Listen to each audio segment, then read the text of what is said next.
Hello everyone, I'm Morali, and today I want to talk some more about End of Dragons, specifically about the feature. I've seen a lot of talk online about what people are guessing the features are going to be, and there's actually three specific ones that I have seen that people have been theorizing about. The first one is going to be the fishing. People have been talking about how fishing might become a thing, or how they want it to be a thing, another crafting discipline, and I don't think that that would be necessarily a bad idea, but I don't think that that should be the big selling point or the big feature of the expansion. And there's a few reasons why, and people have had counter arguments against it, and I think that a lot of those counter arguments are pretty valid. For one, it was that in most MMOs, if you have fishing, it's more of like an AFK thing where you kind of let your guy just fish the whole time, and I kind of have to agree with that. I don't know how much fun you could get out of a fishing mini game. Really, I don't know how much in depth they can do it, specifically even with how Guild Wars 2 works. It's an action MMO and you jump around and it's all about the fighting and things like that. So I don't think that necessarily having this new crafting discipline be the big selling point of the new expansion. It just doesn't sound very exciting. I don't know how exciting they could possibly make it, so I'm not huge on that idea. Then the second one that I've seen is the housing, and there was actually two arguments, one made by someone else on my stream and another one that I made. So my counter argument was that we have the home instance, and I think it would just be a slap in the face. We have had the home instance for 8 years and they haven't really done any housing with it. They just put it full of those nodes that you can harvest, and they haven't done anything else with it, and nothing has really changed in it, and they just kind of use it to put those nodes in there so you have more daily stuff to do. And I don't think that adding something in Cantha in the expansion where all of a sudden, oh okay, this is our housing area here, would be the right call. I think that's not a good idea. I don't think that that would be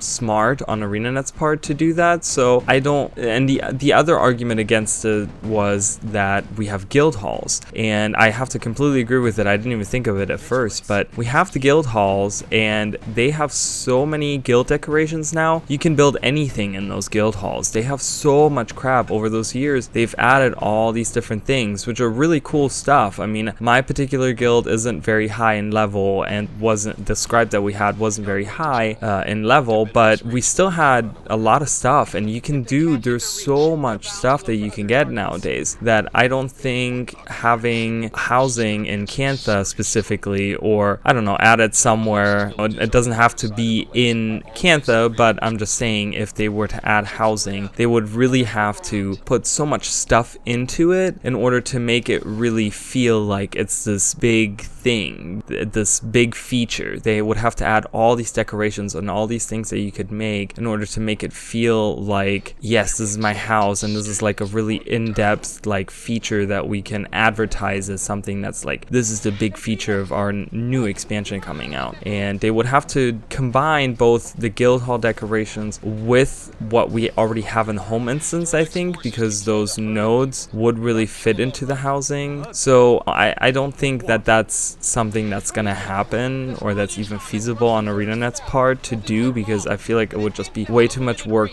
for them to hit it out of the park. And that's what they always aim for with the features for their expansions, and they did it, I think, in both expansions. They did a really nice job with the gliding in Heart of Thorns, and with the mounts in Path of Fire. I think they did a really nice job, and I think they need something to really drive it home. Then another one that I saw was the like ship fighting, getting like a boat, and maybe even combined with your housing, and I don't think that that's really what they would go for. I don't think that with the spaghetti code and the problems that they already are having with implementing new things, and how the engine is kind of really old, and I think a lot of their developers are not used to maybe using an old engine like this. I mean, they have a lot of new staff, and I don't know if this new staff is used to working with such an old engine to make really compelling boat fights or things like that. And I think that I'm not super excited for that, to be honest. I don't think that that's something that they would really go for. So those were the big 3 things. I'm sure there's other ones. If you guys have any other ideas, let me know in the comments below. But I wanted to kind of go into the one that I had,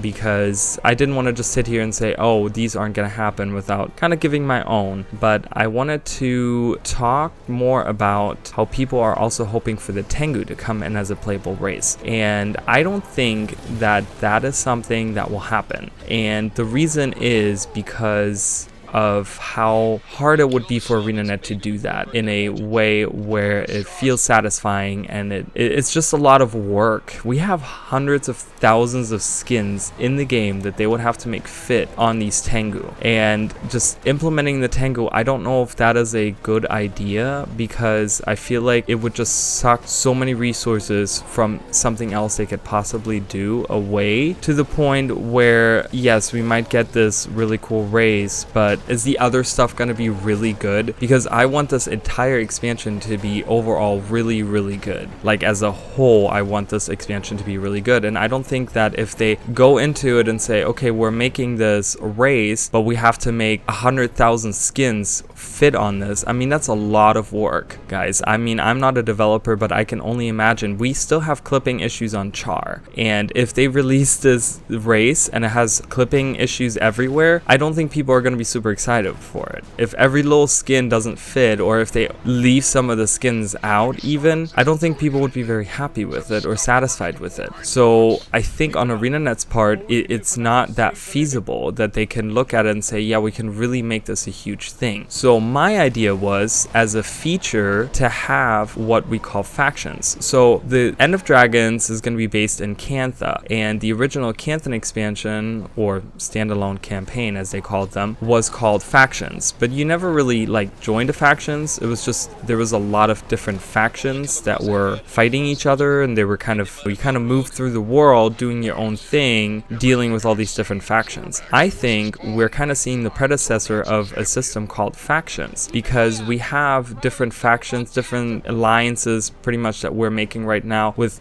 different races and different people that are helping us in the Dragon Response missions. And I think what we're seeing right now is like a predecessor maybe to what they're trying to do. And I think that's going to be the big feature, is that you will get to join a faction, like how we did the Priory and the Vigil and the Order of Whispers in the original game, or not the original game, but Guild Wars 2 when it first came out. But it's going to be where this actually impacts your daily things you do in Cantha. It will give you the ability to maybe take on missions and do these missions with your faction, and there are going to be different missions depending on which faction you joined. And depending on that also, you can get different rewards, like different armor skins. You can get different weapon skins, and then maybe you can earn currency through these missions. And the more currency you get, then you can unlock more things, and that could be something that where the mastery system comes in. Because having a higher level mastery, you might unlock, let's say the mastery level 3 now unlocks your ability to buy a higher tier armor, and there's different tiers of armor. There's like 3 tiers of armor or something like that, and it now gives you the ability to buy those crafting recipes in order to make that new set of armor. So the reason why I mentioned the Tengu is because once you are high enough level with your faction, let's say for example the Tengu, they let you play as one of them in the mission. Maybe you unlock it as a mastery. Say you're level 5 mastery on this, and you go in the mission and they give you the option of being a Tengu,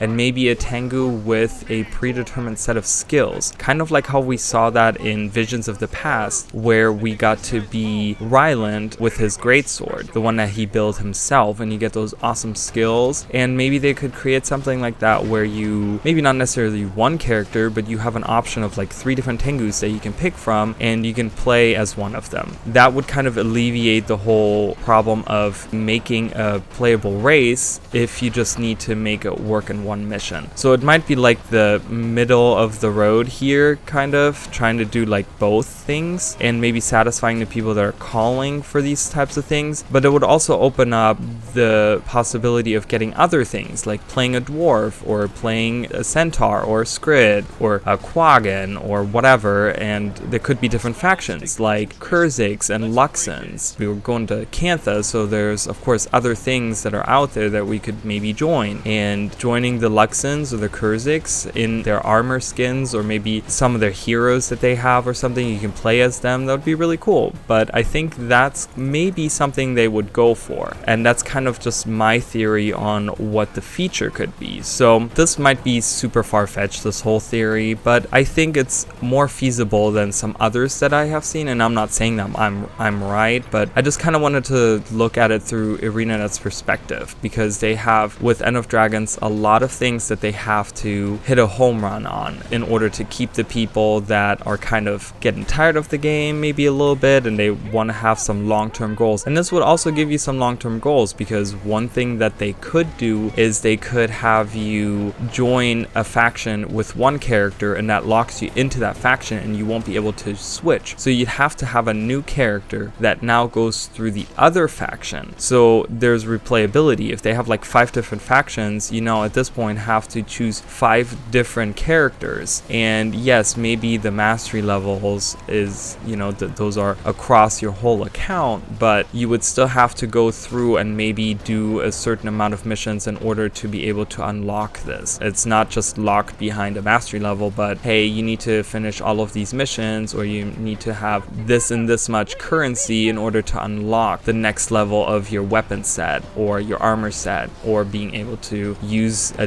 different character from a different race or a different faction or whatever it is. So, but that's kind of my theory. Let me know what you guys think. I kind of talked about this on stream and some people were behind it, and I haven't gotten too much feedback on it, but I thought it deserved kind of making its own video, because I see a lot of people talking about what will be the next feature, and that's kind of my theory on what the next feature might be. So, but a little bit of a shorter video, but that's gonna be it for today, and I'll see you guys in the next video. Bye guys.